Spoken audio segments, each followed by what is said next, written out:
ఇది మేం చేసింది కాదు. 2014 నుంచి ఇప్పటి వరకు చదువుకున్న విద్యార్థులు ఎవరు, ఫీజు రియంబర్స్మెంట్ పొందిన సంస్థలు ఎవరు, ఈరోజు ఎవరెవరికి బకాయి ఉంది, ఒక ఏదన్నా సిట్ ఏర్పాటు చేసి విచారణ చేద్దాం. 2014-15 చంద్రశేఖరరావు గారు అసెంబ్లీలో మాట్లాడి ఒక విజిలెన్స్ అండ్ ఎన్ఫోర్స్మెంట్ను అపాయింట్ చేసి నివేదిక ఇచ్చిండ్రు. ఆ నివేదికను ఎందుకు తొక్కిపెట్టారు చర్యలు తీసుకోకుండా? దాని మీద కూడా చర్యలు తీసుకుందాము.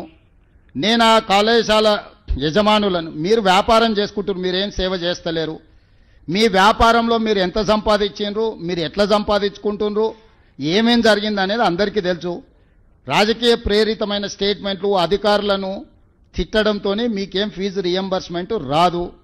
ప్రభుత్వానికి ఉన్న అప్పుల్లో 35 సంవత్సరాలు ప్రభుత్వంలో సేవలు అందించిన అధికారులకు కూడా వాళ్ళ రిటైర్మెంట్ బెనిఫిట్స్ను విడతల వారికి ఇస్తున్నాము. మేము ప్రభుత్వాన్ని ఏర్పాటు చేసే సమయానికి జీతభత్యాలు కూడా విడతలాలు ఇస్తుంటే సర్దిద్దుకుంటూ వస్తున్నాము. సహకరించాల్సిన మీరు ఈ రకమైన వితండవాదంతో బంద్ పెడితే ఇప్పుడు ఫీజులు అడగరా? ఇప్పుడు బంద్ పెడితే పిల్లలకు విద్య దూరం అవుతుంది. 3 నెలలకు 6 నెలలకు మేము ఫీజులు ఇస్తే ఈ బంద్ పెట్టినందుకు ఎవరిని శిక్షించాలి? పిల్లల జీవితాలతోని చెలగాటాలు ఆడొద్దని నేను యజమానులకు చెప్తున్నా. విడతల వారీగా మీకు ఫీజులు చెల్లించే బాధ్యత మేము తీసుకుంటాము. మొట్టమొదట మేము అధికారంలోకి వచ్చిన తర్వాత ఏం బకాయిలు ఉన్నా అవి ఇస్తాం. కేసీఆర్ పెట్టిపోయిన బకాయిలు ఏమున్నాయో ఆడబోయి అడుగుర్రి. ఉన్నవే 3,600 కోట్ల బకాయిలు అంటే 6,000 ఇయ్యండి 5,000 ఇయ్యండి అని ఉపన్యాసాలు ఇస్తుండు. ఉపన్యాసాలు ఇచ్చటాయని నేను చూసిన 12 కాలేజీలు పర్మిషన్ ఇవ్వమని వచ్చి పైరేకి వచ్చిండు, ఇయ్యలే. ఇంకొక 2 ఆఫ్ క్యాంపస్, ఆయనది ఉండేది మహబూబ్నగర్లో, ఆఫ్ క్యాంపస్ హైదరాబాద్లో నాకు క్యాంపస్ ఇవ్వమని వచ్చిండు, ఇయ్యలే. ఇవన్నీ రూల్కి వ్యతిరేకం. అవి ఇయ్యలేదు కాబట్టి తీట పెట్టుకొని ఇట్లాంటి వేషాలు వేస్తున్నారు. పిల్లల్ని వెనక్కి తిప్పితే ఏమవుతుందో నాకు తెలుసు, వెనక్కి ఎట్లా తిప్పొచ్చు. నేనేందంటే ప్రభుత్వాన్ని నడుపుతున్నా కాబట్టి ఆ ప్రయత్నం చేస్తలేను. పిల్లల చదువులకు ఆటంకం కలిగిస్తే యజమానులైనా ఉండొచ్చు, రాజకీయ పార్టీలైనా ఉండొచ్చు, ఎవరైనా కఠినంగా వ్యవహరిస్తాము. మీ డబ్బుల కోసం పిల్లల జీవితాలతోని చెలగాటం ఆడకండి. ఈరోజు మీరు బంద్ పెడితే అకాడమిక్ ఇయర్ లాస్ అయిపోతే ఆ పిల్లలకు చదువు తిరిగి రాదు. ఇవాళ మీ ఫీజు రియంబర్స్మెంట్ తిరిగి వస్తుంది. పిల్లలకు మీరు చేసే అన్యాయం తిరిగి వస్తుందా? చెప్పండి. మీరు కూడా మీ పిల్లలు పోతున్నారు, మా పిల్లలు మీ పిల్లలు అందరూ చదువుకుంటారు. ఇవాళ పిల్లలకు చదువు చెప్పకుండా కళాశాలలు బంద్ పెడితే 3 నెలల తర్వాత ప్రభుత్వం నిధులు ఇచ్చింది అనుకో. ఇప్పుడు ఈ విద్య దూరమైన పిల్లలు ఏం కావాలి చెప్పండి? ఫేస్ రికగ్నేషన్ పెట్టిన పిల్లలకు టీచర్లకు తప్ప, ల్యాబ్లు ఉన్నాయా లేవా పరిశీలించమని చెప్పిన తప్ప, టీచర్లు ఉన్నరా లేరా చదువు చెప్పేటోళ్ళు ఉన్నారా లేరా చూడండి అని చెప్పిన తప్ప, భవనాలు ఉన్నాయా లేవా చూడండి అని చెప్పిన తప్ప, పరిశీలించడానికి వెళ్తున్నాం మేము. ఎవరి మీద కేసులు కట్టలేదు, పరిశీలనకే రాని మేము తాళాలు వేసుకొని పోతామంటే ఏ రకమైన వ్యవహార శైలితో ఉన్నారు మీరు చెప్పండి? మీరే పిల్లల తల్లిదండ్రులు, మీ పిల్లల కోసమే కదా. ఈరోజు నాణ్యమైన విద్య అందించడానికి ఫీజు రియంబర్స్మెంట్ ఇస్తున్నాం. మీరు విద్యనే అందించం బంద్ పెడతామని అంటే ఇంకా మీతో చర్చించడానికి ఏముంది? విడతల వారీగా నిధులు విడుదల చేస్తాం. నిధులకి ఇబ్బంది లేదు. ఉన్న పరిస్థితుల్లో అన్నిటినీ సమన్వయం చేసుకుంటాం. వెల్ఫేర్ హాస్టల్స్ ఉన్నాయి, ఎడ్యుకేషన్ ఇన్స్టిట్యూట్స్ ఉన్నాయి. ఈరోజు అందరినీ సమన్వయం చేసుకోవాలి. ఒక్క కాలేజీ యజమానులే కాదు, ప్రభుత్వ ఉద్యోగులు ఉన్నారు, రిటైర్డ్ అయిన ఉద్యోగులు ఉన్నారు, పెన్షనర్స్ ఉన్నారు, అగ్రికల్చర్ ఫార్మర్స్ ఉన్నారు, ఉమెన్ ఉన్నారు, మీడియా మిత్రులు ఉన్నారు. ఢిల్లీకి పోతే మీ వాళ్ళు మాకు సార్ రాజీవ్ ఆరోగ్యశ్రీ ఢిల్లీలో ఇంప్లిమెంట్ అవుతలేదు, మీరు ఏదో ఒకటి చేయాలని అడిగినారు. ఏదో ప్రయత్నం చేస్తున్నాము. ఏదో ఈ సమస్యలు కొత్తగా రేవంత్ రెడ్డి వచ్చినాకనే పుట్టుకొచ్చినాయి. ఈ సమస్యలకు మొత్తం రేవంత్ రెడ్డి కారణం అన్నట్టు మీరు ఏ రాజకీయ పార్టీలతో అంటగాగుతారు, మీ వెనకాల ఎవరుండో తెలుసుకోలేనంత నిద్రావస్థలు ఉన్నామా మేము? మాట్లాడుతున్న 3-4 పేర్లు తీయండి, వాళ్ళు ఏమేమి అడిగినో గవర్నమెంట్ను చూడండి. అవి ఇయ్యనందుకే కదా మీరు ఇవన్నీ చేస్తున్నది. బ్లాక్మెయిల్ చేస్తుర్రా గవర్నమెంట్ను? మీ కాలేజీలో ఏమున్నది ఏం లేదు, మీరు ఎట్లా తీసుకుంటారో, ఎన్ని షిఫ్టింగ్ అడిగిండో వాళ్ళ నాయకుడు అనేటాన్ని, ఎన్ని కాలేజీలు షిఫ్టింగ్ అడిగిండు, మూతబడ్డ కాలేజీలకు ఎన్నిటికి పర్మిషన్ అడిగిండు. ఇవ్వకపోతే ఈరోజు దాన్ని అడ్డం పెట్టుకొని ఎవరెవరు ఆఫ్ క్యాంపస్లో అడిగినారు, ఎవరెవరు కొత్త కాలేజీలు అడిగారు, ఎవరెవరు ఏం అడిగినారో నా దగ్గర లిస్ట్ ఉంది. ఈ తమాషాలన్నీ పనికిరావు. వాళ్ళు ఏదో అనుకుంటారు పిల్లల్ని రెచ్చగొడతామని. నేను సంఘాలకు కూడా విజ్ఞప్తి చేస్తున్నా, దయచేసి మన పిల్లలే వాళ్ళు స్కూళ్ళు కాలేజీలు బంద్ పెట్టి ఏదో చేస్తాం అనుకుంటే మాత్రం అది పిల్లలకు అన్యాయం జరుగుద్ది. ప్రభుత్వం దగ్గర నిధులు ముందల పెడతాం. ప్రతి నెల నాకు 18,500 కోట్ల రూపాయల ఆదాయం ఉంది. దీంట్లో జీతభత్యాలు ఏమి ఇవ్వాలి, వెల్ఫేర్ ఏం చేయాలి, డెవలప్మెంట్ ఏం చేయాలి, వాళ్ళనే వచ్చి కూర్చొని చేయమని చెప్తున్నా. నేను మీకు కూడా కమిటీలు వేస్తా. 18,000 నుంచి 18,500 కోట్ల కంటే ప్రతి నెల రాష్ట్ర ప్రభుత్వానికి ఆదాయం లేదు. 6,500 కోట్ల రూపాయలు ప్రభుత్వ ఉద్యోగులకు జీతాలు పెన్షన్లు ఇవ్వడానికి పోతున్నాయి. 6,500 నుంచి 7,000 కోట్ల రూపాయలు చంద్రశేఖరరావు గారు చేసిన అప్పులకు అసలుకు మిత్తికి రిజర్వ్ బ్యాంక్ అట్నుంచి అటే పోతుంది. నన్ను అడగను కూడా అడగరు, ఆటోమేటిక్గా పోద్ది. 13,000 కోట్ల యావరేజ్గా పక్కా ఖర్చు.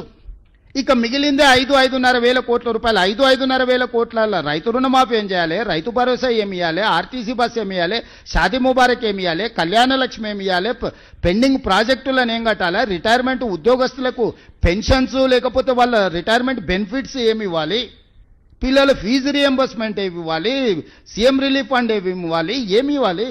ఉన్నదే 5,500. దాని మీదనే సాము చేస్తున్నాము, నిత్యం తల బద్దలు కొట్టుకుంటున్నాము. సహకరించాల్సింది పోయి ఆదాయం ఉంటే మేము ఆపుకుంటున్నాం. వాళ్ళనే కమిటీ ఏమనుంది, వాళ్ళ చేతికే చిట్టి అప్పచెప్తారు. రేపు 3 నెలలు, డిసెంబరు, జనవరి, ఫిబ్రవరి, మార్చి 4 నెలల ప్రణాళిక వాళ్ళనే ఏమన్నారు. మొత్తం ఆదాయం వాళ్ళకి అప్పచెప్తాం. గల్లపేట కాడ వాళ్ళనే కూర్చోబెడతాం.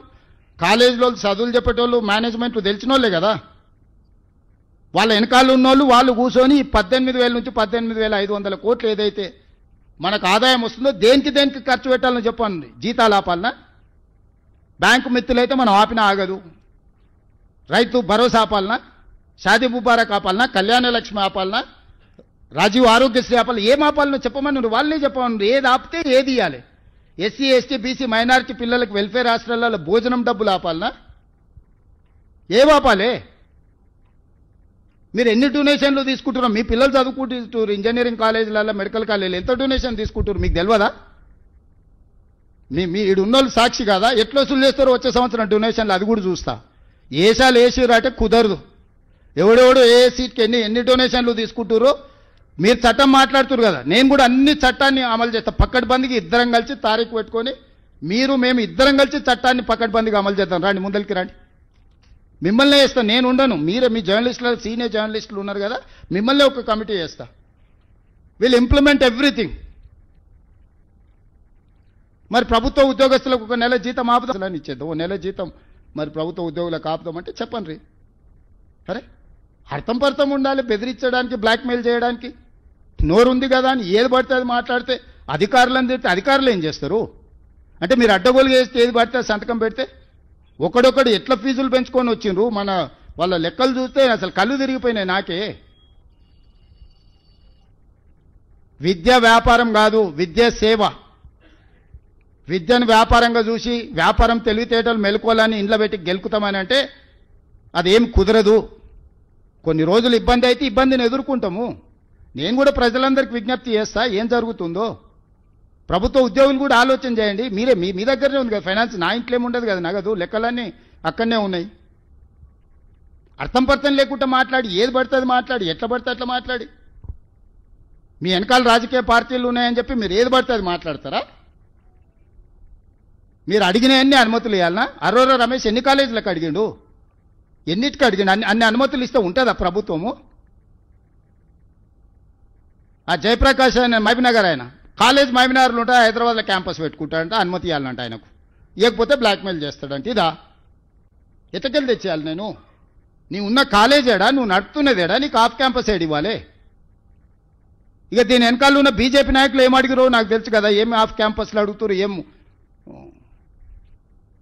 అడ్డగోలుగా చేస్తేనేమో మంచోడు. కనీసం చట్టాన్ని కొంచెం అమలు చేద్దామంటే మేము ధర్నాలు చేస్తాం, దీక్షలు చేస్తాం, రోడ్డు ఎక్కుతాం.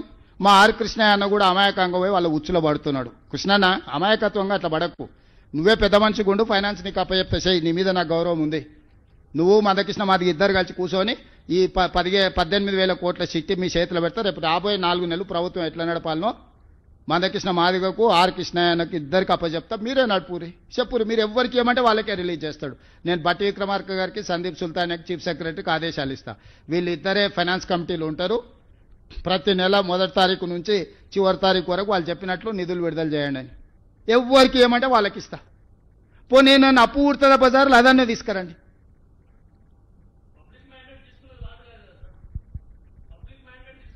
అవునా, 3 లక్షల కోట్ల అప్పు ఉందంటే మ్యాండేట్ తీసుకొని చెప్పినాం. 8 లక్షల కోట్లు అయింది. సూరజ్ నువ్వు కూడా అందులో భాగస్వామివి. ఇక నువ్వు కూడా ఇట్లా ప్రశ్నిస్తే ఎట్లా? ఎవరన్నా ప్రశ్నిస్తే అర్థం ఉంది